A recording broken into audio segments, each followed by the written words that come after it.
we got there and there was smoke just coming out the windows, and we weren't really sure where the fire was at first. So we were able to get in there and start to get a knock, and we had to evacuate the building about 20 minutes in because we found the fire and it was going through the roof. The roof ended up collapsing right after we pulled everybody out. So that was definitely a big thing that happened that nobody really knew about, is it collapsed and we just got out when it collapsed. You trust who you're with to be able to know where we're at. Your training kicks in. Everything we practice, it helps in a situation like that. Well, you know, if you're talking challenging as far as death, you know, always pulling out somebody dead is very challenging, a lot of pain. We've been on a couple fatal accidents, a couple fatal house fires. You know, we've had some larger scale fires that were very challenging. We had a fire in Winmore, which was a huge mansion, and again, that was December 22nd, and that was another very cold day, and that was very challenging also. So, you know, depending on what your definition of challenging is, there's always challenges in the fire service. So, you know, challenges to get the fire out is one thing. Challenges to deal with, you know, the death and all that you have to deal with, that's another thing.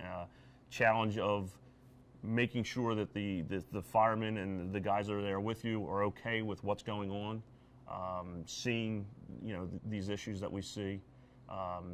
You know, that's always a challenge.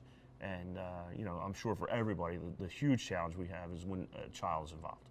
You know, that's one of the biggest things that we've, that, you know, my mind goes back to every once in a while is we had a vehicle accident and a child was killed. And, you know, you do the best you can, and you know that you were there to do the best thing you could, and you just have to, people deal with it differently, you know. The county does have a crisis intervention team that we've brought in here a couple times because people were having a hard time with stuff that they saw and did. Something that stuck in my mind forever was the loss of one of our firefighters in the line of duty, Frank Wood, who also was a Springfield police officer. He was assisting on getting a lady out of a nursing home in a smoking environment.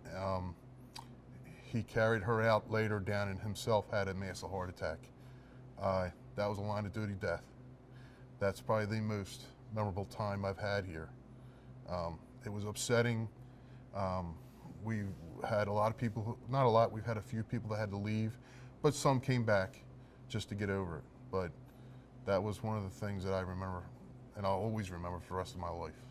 It is not what it's cracked up to be. People think that it's so great that we get to go out and ride in these big red fire trucks and break windows and open doors and all that. We don't do that. I've yet to force a door. I've yet to break a window. It's not, they all hear about these paid fire departments that are here 24/7 doing all that fun stuff. We sit around the firehouse a lot and do nothing because we don't get fires or fire calls a lot. And I noticed before I took a nap, she was bending down to tie her shoes. I took a nap for 40 minutes. I woke up, she was still tying her shoes. Later, after I figured that out, she fell face first, hit her head. She actually wound up passing out. My teacher, who was a Marine at the time, or I'm sorry, he was part of the Air Force, he kind of didn't know what to do. He was kind of freaking out. So me being me, I stepped in. The nurses, they have minimum training, but me just going through CPR and everything, she was actually having a seizure and she was choking on her own vomit. Me being me, it was really disgusting. I took my fingers in the back of her throat, scooped out her vomit, and gave her CPR and took her blood pressure. That was the first hands-on experience. Thank God I knew my CPR, but that was an interesting day. It's tough. I mean, my girlfriend really doesn't like that I do this because it takes a lot of time away from it, but she understands and she, you know, accepts that what I do is what I love to do and help other people. So it has its moments where it's tough, especially, you know, when it's about to be dinner time and you get a fire alarm call and, you know, you still go running out the door. But it works out somehow. I try to not kind of boast it out there, but I kind of want to be treated as equal, which I am around here, which I like. That's why I like Rousing Fire Company. Some people try to be like, oh, well, you're trying to be tougher than everybody else. I'm not.